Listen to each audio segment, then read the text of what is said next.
యేసుని ప్రేమ ఛానల్కి స్వాగతం.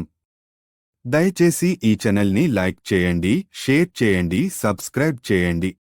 పాఠశాల, వేద పాఠశాల, ఆధ్యాత్మిక విద్యార్థుల అధ్యయనశాల, ఆధ్యాత్మిక జీవిత పాఠాల పరిశోధనశాల.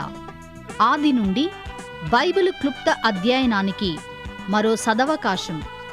సార్వత్రిక సంఘ అభివృద్ధి కోసం అందరికీ అందుబాటులో నిర్వహించబడుతున్న ఆదర్శ పాఠశాల.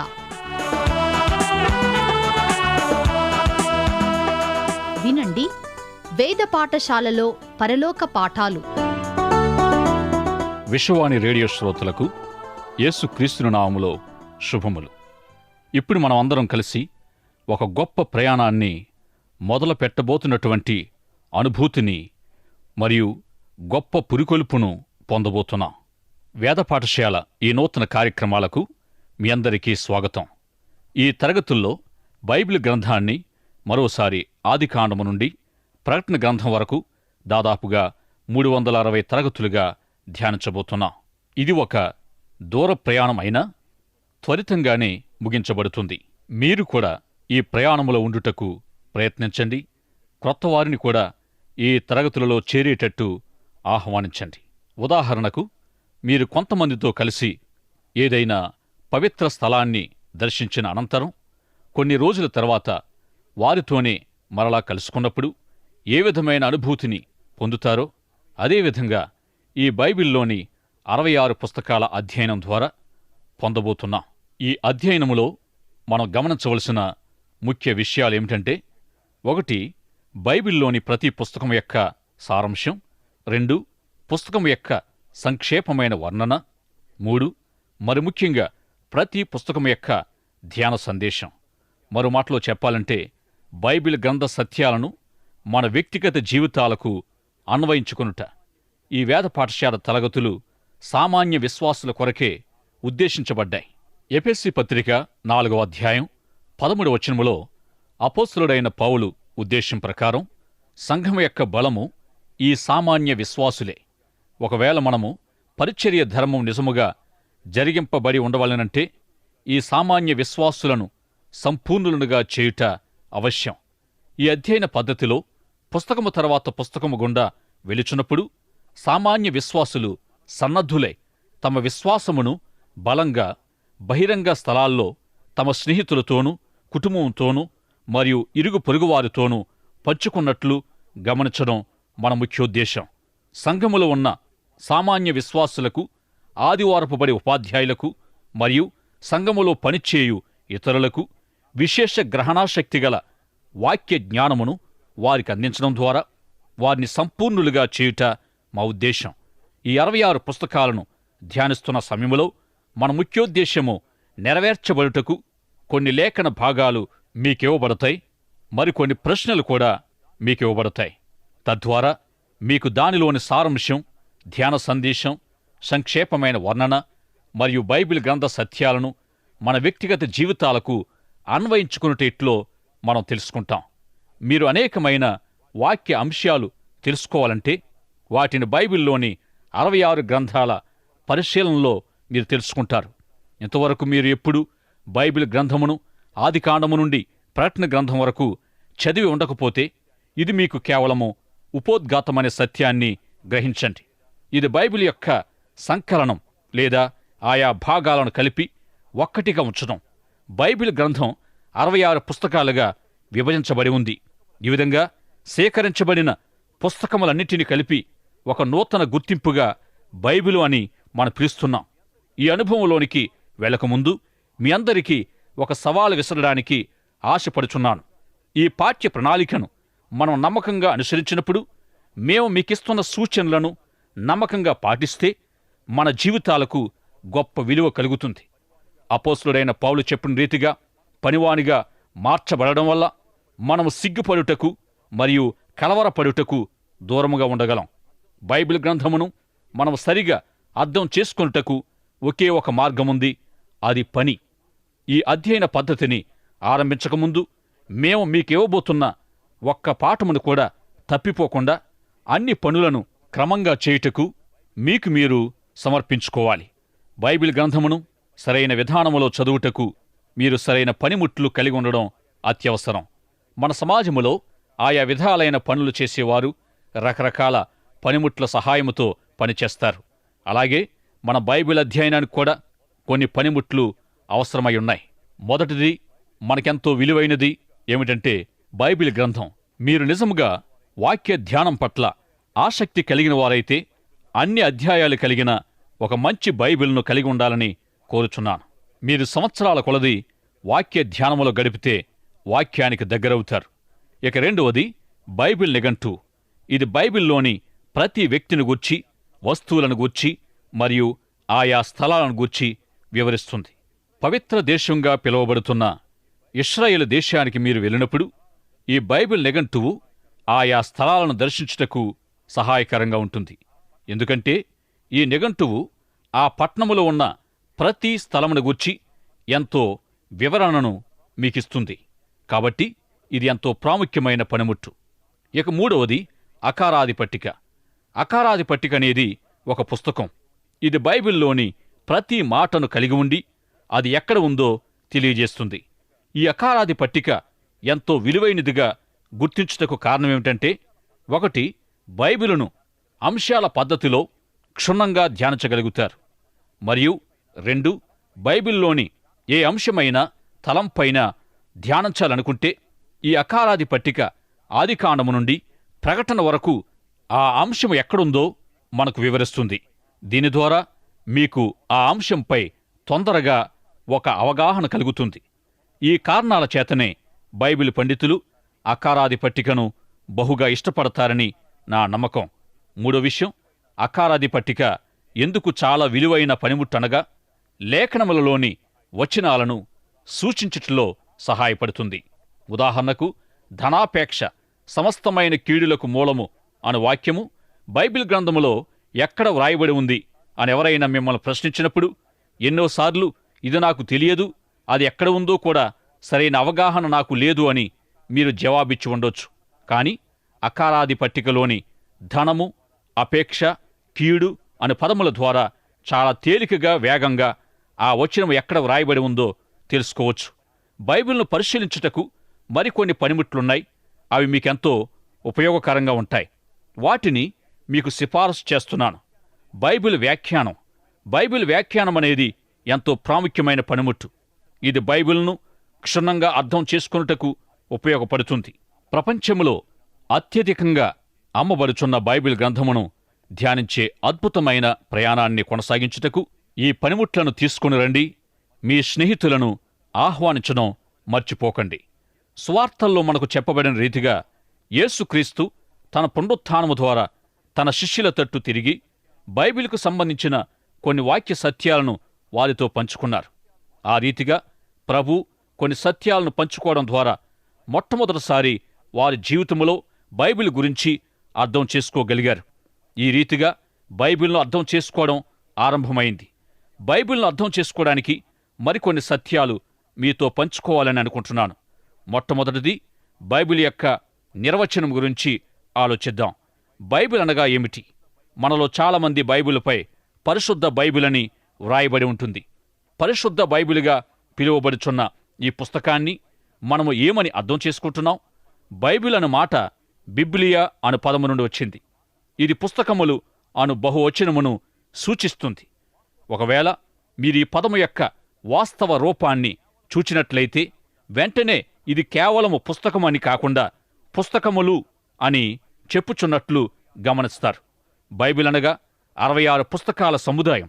ఈ పుస్తక సముదాయాన్ని పరిశుద్ధ పుస్తక సముదాయంగా చెప్పుచున్నప్పుడు మనము దీనిని ఏమని అర్థం చేసుకుంటున్నాం? పరిశుద్ధత అను పదమునకు అర్థమేమనగా దేవునికి సంబంధించినది లేదా దేవుని నుండి వచ్చున్నది. ఒక మాటలో చెప్పాలంటే ఇది దేవునిలో ఒక భాగమని అర్థం. దేవుడు శక్తి అయి ఉన్నాడు. పరిశుద్ధత యొక్క అర్థం ఇదే. దేవునికి సంబంధించినది అనగా ప్రాథమిక అర్థమై ఉంది. అనగా ఈ చిన్న పుస్తకాలు ఒక ప్రత్యేకమైన పద్ధతిలో దేవునికి సంబంధించినవి. ఈ చిన్న పుస్తకాల ద్వారా దేవుడు ఒక శక్తివంతమైన పనిని చేయుటకు తలపెట్టి ఉన్నాడు.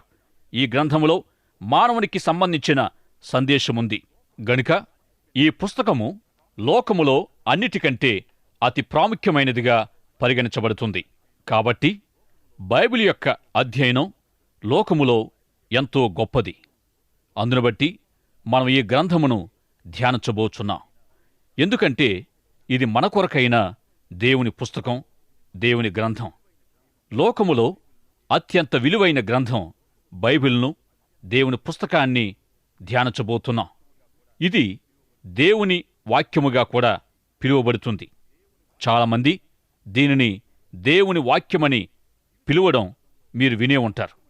ఈ విధంగా దేవుని వాక్యమని పిలువబడడంలో అర్థమేమిటి? వాక్య వివరణలు ప్రవక్తల చేత మరియు అపోస్తలులైన పౌలు మరియు పేతురు వంటి వారిచే వ్రాయబడ్డాయి. ఉదాహరణకు అపోస్తలుడైన పౌలు వ్రాసిన వాక్యం యొక్క వివరణ మనం విందాం. 2వ తిమోతి పత్రిక 3వ అధ్యాయం 16-17 వచనాలు. దైవావేశం వలన కలిగిన ప్రతి లేఖనము ఉపదేశించుటకును, ఖండించుటకును, తప్పుదిద్దుటకును, నీతియందు శిక్ష చేయుటకు ప్రయోజనకరమై ఉన్నది. మనలను ప్రతి విషయములో సంసిద్ధులనుగా చేయుటకును, ప్రతి ఒక్కరికి మేలు చేయుటకును, మనలను మార్చుట ప్రభు యొక్క విధానమై ఉంది. ఈ 2 వచనాల్లో అపోస్తలుడైన పౌలు చెప్పుచున్నదేమిటంటే, దేవుడు ఈ పుస్తకాలను వ్రాయుటలో ఒక ఉద్దేశం కలిగి ఉన్నాడు. దేవుని దగ్గర సందేశముంది. దానిని మానవునికి తెలియచేయు ఉద్దేశముతో దాదాపు 40 మంది లేదా ఎక్కువ మంది గొప్ప మనుషులను దేవుడు ప్రేరేపించి ఉన్నాడు. ఆ మనుషులు దేవుని చేత ప్రేరేపించబడి వారి స్వంత మాటలను కాక దేవుని మాటలనే వ్రాశారు. వారు దాదాపు 1500 నుండి 1600 సంవత్సరాల్లో వ్రాసిన వ్రాతలు ఒక గొప్ప పుస్తకంగా మారింది. దీనినే మనము పరిశుద్ధ బైబిలుగా పిలుచుచున్నాం. దేవుడి ఈ పుస్తకాలను వ్రాయుటకు మనుషులను ప్రేరేపించే క్రమాన్ని దైవ ప్రేరణ, దైవావేశము అనంటాం. అపోస్తలుడైన పౌలు ఈ పుస్తకాలను దైవావేశం వలన కలిగినవి అంటున్నాడు. దైవావేశము అన్న మాటకు లోపలికి పీల్చుకునుట అని అర్థం. పరిశుద్ధాత్మ దేవుడు ఈ మనుషుల్లోనికి ప్రవేశించి వారిని వ్రాయుటకు ప్రేరేపించినట్లుగా అర్థం చేసుకోవాలి. పేతురు బైబిల్ గ్రంథాన్ని ఈ విధంగా వర్ణిస్తున్నాడు. పేతురు 2వ పత్రిక 1వ అధ్యాయం 16, 17, 20, 21 వచనాల్లో ఏలయనగా చమత్కారముగా కల్పించిన కథలను అనుసరించి మన ప్రభువైన యేసుక్రీస్తు యొక్క శక్తిని, ఆయన రాకడను మేము మీకు తెలుపలేదు గాని ఆయన మహత్యమును మేము కన్నులారా చూచిన వారమై తెలిపితిమి. ఒకడు తన ఊహను బట్టి చెప్పుట వలన లేఖనములో ఏ ప్రవచనమును పుట్టదు. ఎలయనగా ప్రవచనము ఎప్పుడునూ మనుషుని ఇచ్ఛను బట్టి కలుగలేదు గాని మనుషులు పరిశుద్ధాత్మ వలన ప్రేరేపించబడిన వారై దేవుని మూలముగా పలికిరి. పౌలు భక్తుడు చెప్పినదేమిటంటే, ఈ బైబిల్ యొక్క అద్భుతము దైవావేశము లేదా దైవ ప్రేరణ అను క్రమము ద్వారా జరిగిందన్నాడు. పేతురు ఈ దైవ ప్రేరణ గూర్చి వివరిస్తున్నదేమిటంటే, పుస్తకములో ఉన్న సందేశము మనుషుల మూలముగా కలుగలేదు గాని దేవుని మూలముగానే కలిగింది అని అనుచున్నాడు. దైవ ప్రేరణచే వ్రాయబడిన అన్ని పుస్తకాల్లోని సందేశాలు దేవుని హృదయములో నుండియే కలిగాయి. దేవుడు తన సందేశాలను పరిశుద్ధాత్ముని ద్వారా మానవులకు తెలిపాడు. పేతురు గ్రీకు భాషలో పెరో అనే అద్భుతమైన పదమును వాడాడు. చాలా ప్రాంతాల్లో లేక స్థలాల్లో వంతెనలకు బదులు ఏరుదాటు పడవలను ఉపయోగిస్తారు. ఇది వాస్తవము. ఎక్కడైతే నీరు అధికంగా ఉంటుందో అక్కడ వీటిని ఉపయోగిస్తారు. ఇక మరి ఒక మాట ఏమిటంటే, దేవుని జీవపు మాట. ఇది లేఖనాలకు కాకుండా కేవలం యేసుక్రీస్తు వారికే వర్తిస్తుంది. బైబిల్ గ్రంథం వ్రాయబడి ఉన్న దేవుని వాక్యముగా పిలువబడుతుంది. యేసుక్రీస్తు దేవుని జీవపు వాక్యముగా పిలువబడుచున్నాడు. ఆయన ఏమై ఉన్నాడో, ఏమి చెప్పి ఉన్నాడో, ఏమి చేసి ఉన్నాడో ప్రతిదీ మనకు దేవుని వాక్యమై ఉంది. దేవుడు ఈ గ్రంథము ద్వారా మనకు ఎన్నో గొప్ప విషయాలను బోధిస్తున్నాడు. కాని ఆయన కుమారుడైన యేసుక్రీస్తు ద్వారా మరెన్నో గొప్ప సత్యాలు బయలుపరిచి ఉన్నాడు. దేవుడు మరో విధంగా కాకుండా యేసుక్రీస్తు జీవితము ద్వారా మరియు ఆయన బోధల ద్వారా ఈ లోకానికి మరెన్నో అద్భుత విషయాలను తెలియజేశాడు. కాబట్టి యేసుక్రీస్తు దేవుని జీవపు వాక్యముగా పరిగణింపబడుతున్నాడు. అపోస్తలుడైన పౌలు ఈ విధంగా చెప్పుచున్నాడు: సువార్త ప్రకటన యను వెర్రితనముతో నమ్మి రక్షించబడడం ద్వారా దేవుడు సంతోషించాడు. పౌలు ఏనాడో దీనిని అర్థం చేసుకోనప్పటికీ సువార్త పరిచర్యకు తనను తాను సమర్పించుకున్నాడు. పౌలు ఆయా స్థలాలకు వెళ్లి యేసుక్రీస్తును గుర్చిన సువార్తను ప్రకటించి తాను కనుగొన్న విషయం ఏమిటంటే, దేవుని ఆత్మ స్వాధీనములో ఉన్న దేవుని సేవకుని చేత ఎప్పుడైతే దేవుని వాక్యము లేదా దేవుని సందేశము ప్రకటించబడి ఉన్నదో అప్పుడు ప్రజలు రక్షించబడి దేవుని బిడ్డలుగా మార్చబడ్డారు.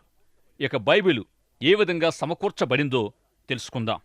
మనము గ్రహించవలసిన చాలా ప్రాముఖ్యమైన అంశం ఏమిటంటే, బైబిల్ గ్రంథములోని 66 పుస్తకాలు అవి ఎప్పుడు వ్రాయబడ్డాయి మరియు వాటి గ్రంథకర్తలు ఏ కాలములో జీవించారు అను అంశాల మీద ఆధారపడి అమర్చబడి ఉండలేదు. కాని బైబిల్లో ఈ 66 పుస్తకాలు వాటి రకాలను బట్టి సమకూర్చబడ్డాయి.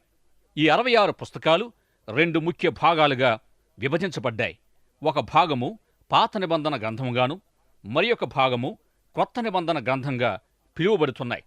అయితే యేసుప్రభు దినాల్లో పాత నిబంధన క్రొత్త నిబంధన అని ఏర్పాటు లేనేలేదు. అప్పటికీ క్రొత్త నిబంధన వ్రాయబడి ఉండలేదు. యేసుక్రీస్తు దినాల్లో ఉన్న పుస్తకాలు దేవుని వాక్యము లేదా లేఖనాలుగా పిలువబడేవి. పాత నిబంధన క్రొత్త నిబంధన అనే విభజన క్రొత్త నిబంధన పూర్తిగా వ్రాయబడి పుస్తక సముదాయంగా ఏర్పడిన తర్వాత జరిగింది. పాత నిబంధన గ్రంథం యొక్క అతి ప్రాముఖ్యమైన సందేశం యేసుక్రీస్తు యొక్క 2వ రాకడను గూర్చి వ్రాయబడింది. ప్రవక్తలందరూ చెప్పిన సత్యం ఇదే. లేఖనాల ప్రకారం సృష్టి ప్రారంభములో దేవుడు మరియు మానవుడు పరస్పరము కలిసి ఉండేవారు. అయితే దేవుడు మానవుని స్వచిత్తం గలవానిగా సృష్టించడం చేత మానవుడు దేవుని నుండి దూరముగా వెలుటకు కోరుకొని ఉన్నాడు. దేవుడు మానవుల్లోని తిరుగుబాటును అవిధేయతను చూచి సహించడు. కాబట్టి దేవుడు మానవునికి దూరమయ్యాడు. ఆ విధంగా దేవుడు మరియు మానవుడు వేరుచేయబడ్డారు. వాక్యానుసారంగా చూచినట్లయితే దేవుడు మరియు మానవుడు వేరుచేయబడుట అనేది ఒక ప్రాథమిక సమస్య. పాత నిబంధన గ్రంథములో దేవుడు మానవునితో ఇలాగు సెలవిస్తున్నాడు: వేరు చేయబడుట లేదా పరిత్యాగము అను సమస్య విషయములో నేను ఒక ఏర్పాటు చేయబోతున్నట్లు మీతో చెప్పినప్పుడు మీరు నన్ను నమ్మగలరా? అదే రీతిగా కొత్త నిబంధన గ్రంథములో దేవుడు ఇలాగు సెలవిస్తున్నాడు: మీ పరిత్యాగము లేదా వేరు చేయబడుట అను సమస్య విషయము నేను ఒక ఏర్పాటు చేసియున్నాను అని చెప్పినప్పుడు మీరు నన్ను నమ్మగలరా? దయచేసి మీరు గమనించవలసిన విషయం ఏమిటంటే, పాత నిబంధన గ్రంథములోని పుస్తకాలు యేసుక్రీస్తు వస్తాడని, ఆయన దేవునికి మరియు సర్వమానవాళికి మధ్య సమాధానము తీసుకొస్తాడని సెలవిస్తున్నాయి. అదే రీతిగా క్రొత్త నిబంధన గ్రంథం ఒక శుభవార్తను మనకు తెలుపుతుంది. అదేమంటే, యేసుక్రీస్తు వచ్చాడని, ఆయన వచ్చి దేవునికి మానవునికి మధ్య సమాధానము కలుగుజేస్తాడని తెలుపుతుంది. క్రొత్త నిబంధనలోని సారాంశమంతా మార్కు సువార్తలో 2 మాటల్లో చెప్పబడింది. అవి ఏమంటే, యేసు వచ్చెను. పాత నిబంధన గ్రంథములోని పుస్తకాలు 5 రకాలైన పుస్తకాలుగా విభజించబడ్డాయి. మొదటి 5 ధర్మశాస్త్ర పుస్తకాలు. ఇందులో పూర్తిగా దేవుడు పలికిన స్వచ్ఛమైన మాటలున్నాయి. ఇందులో దేవుడు ఏది తప్పు ఏది ఒప్పు తెలిపాడు. ఇందులోనే దేవుడు నీతి కొరకు తన ప్రమాణాన్ని తెలుపుచున్నాడు. ఈ 5 ధర్మశాస్త్ర పుస్తకాల తర్వాత 10 చరిత్ర పుస్తకాలున్నాయి. ఈ 10 చరిత్ర పుస్తకాల్లో ఇశ్రాయేలీయులు కొన్నిసార్లు ధర్మశాస్త్ర పుస్తకాల ప్రకారం దేవునికి లోబడినట్లు, మరికొన్నిసార్లు దేవునికి లోబడనట్లు మనం గమనిస్తాం. ఇశ్రాయేలీయులు ధర్మశాస్త్రమునకు లోబడినప్పుడు వారు మనకు మాదిరికరంగా ఉన్నారు. లోబడనప్పుడు వారు మనకు ఈ చివరి దినాల్లో హెచ్చరికలుగా ఉన్నారు. కొరింథీ మొదటి పత్రిక 10వ అధ్యాయము 11వ వచనములో పౌలు పాత నిబంధన గ్రంథములోని చరిత్ర పుస్తకాల్లోని విషయాలను మనకు దృష్టాంతాలుగా చెబుతున్నాడు. మీరు చరిత్ర పుస్తకాలను చదువుతున్నప్పుడు వాటిలో మాదిరి జీవితాలను మరియు హెచ్చరికలను మీరు గమనిస్తారు. కొన్నిసార్లు వీరు ధర్మశాస్త్ర ప్రకారము దేవునికి లోబడినట్లు, మరికొన్నిసార్లు లోబడనట్లు మనం గమనిస్తాం. ఎప్పుడైతే ఇశ్రాయేలీయులు దేవునికి లోబడ్డారో దానిని మాదిరికరమైన జీవితాలుగా మనము పరిగణించాలి. ఎప్పుడైతే వారు లోబడలేదో దానిని హెచ్చరికలుగా మనం తీసుకోవాలి. ఇక ఈ చరిత్ర పుస్తకాల తర్వాత కావ్య పుస్తకాలను మనం గమనిస్తాం. ఈ కావ్య పుస్తకాలు ఈ లోకములో జీవిస్తున్న ఆయన ప్రజలు వాక్య ప్రకారము జీవించుటకు వ్రాయబడిన దేవుని సందేశమై ఉన్నాయి. వీటిలో దేవుడు తన సందేశాల ద్వారా ఆయన ప్రజల హృదయాలతో మాట్లాడుచున్నట్లు మనం గమనిస్తాం.